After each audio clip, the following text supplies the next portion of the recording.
Coin on.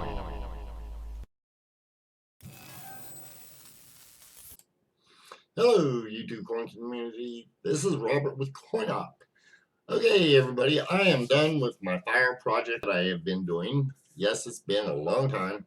The project was a very expensive project. A friend of mine who has stage 4 lung cancer and is 85, I think, this year, needed some help, so I took a little bit of time off of YouTube in order to help him. So I hope you understand, and thank you all for all your support throughout through that time.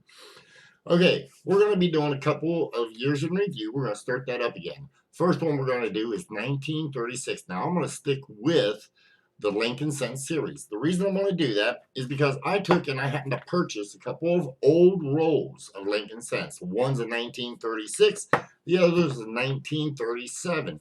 Needless to say, we're going to take, and 1936 will be the first year we're going to do a review, and then 1937.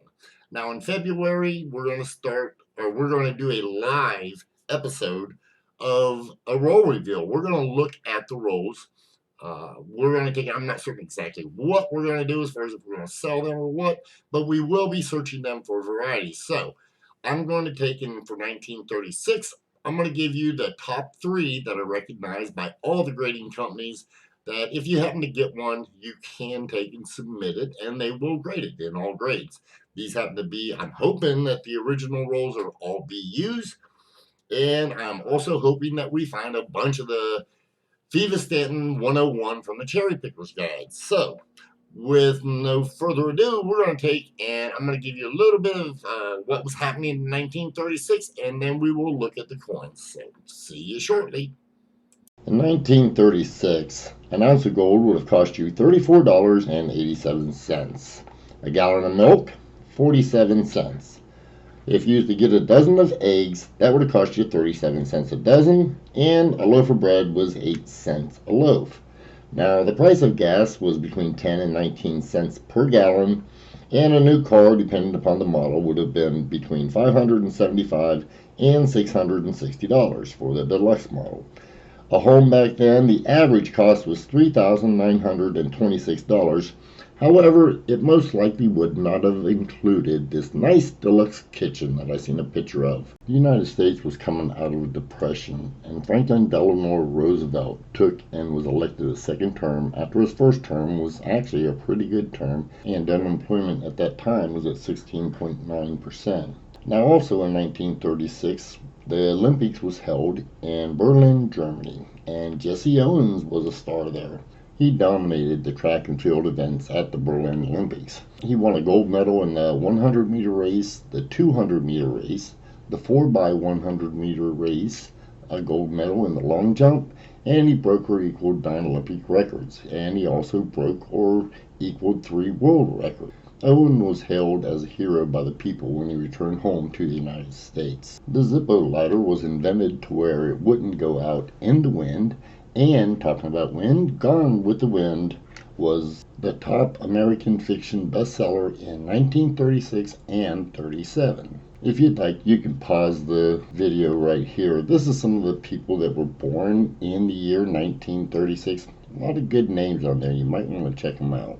Okay, let's take and get ready to look at some coins and some varieties. Here is the roll that I will be opening sometime in February, and we'll be searching that live. So we hope you stay tuned and subscribe to the channel. Hit the bell, and that way you'll be notified when we go live. I'm only going to concentrate on the main 3 1936 double die obverse Lincoln Cents. The first one we're going to look at is the 1936 FS 101, or the double die obverse number 104. It's class 4 double die. It shows nice doubling on the date, and it has very nice notching there, as well as Liberty. You can see very good notching there.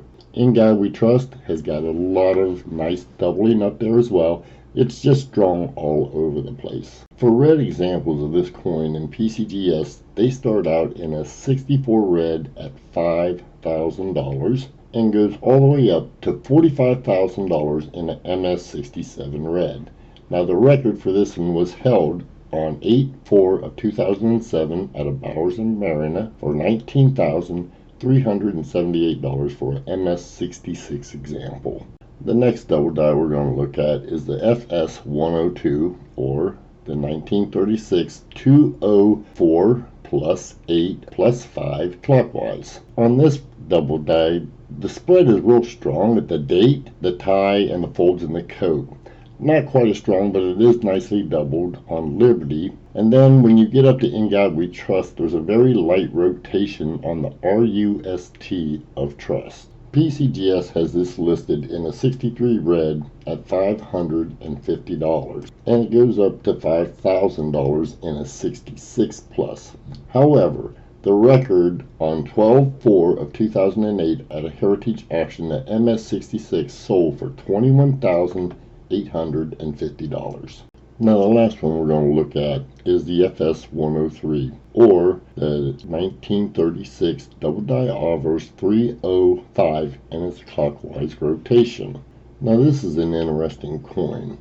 When you come down and look at the date, if that's the only thing you look at, you're liable to miss a nice variety. If you go over to Liberty, there is a little bit of doubling there, but it's not super strong. When you get up to In God We Trust is when you see the best of the doubling. So that's basically the pickup point. Now this particular coin, I always look at all 1936s at 3 points. One at the date, one at Liberty, and one up at In God We Trust. Now I don't limit it to that because there are other minor ones, but that's the primary focus points that I use on the obverse. PCGS starts these off at $220 for a Mint State 63 and have them going all the way up to $1,750 for a Mint State 66 plus. On 12/2 of 2004 at Bowers and Marina, a record was set of $1,840 for an MS66 example of this coin. Okay, everybody, I think that'll wrap this video up. Now, don't forget, I did pick up 2 additional rolls, 1936 and the 1937. They're both original bank wraps. They both come from Syracuse Bank in New York, and we will be doing the live opening and reveal, and it'll be in February. Stay tuned by the next video that I'm going to do, which will be a year in review for 1937. I will take and I'll have you a date for when we're going to take and do the roll opening. Don't forget, we have auctions every Friday at 8 p.m. Eastern Standard Time and on Wednesdays at 3 p.m. Eastern Standard Time. So if you would like to have a video on a year in review of maybe your birth year or something of that nature, leave me a comment down below and I will work on it. Now I'm going to start trying to get more of these videos out. So we hope you subscribe, hit the bell, and we hope to see you soon. Take care, have a wonderful week, and as always, everybody, happy hunting.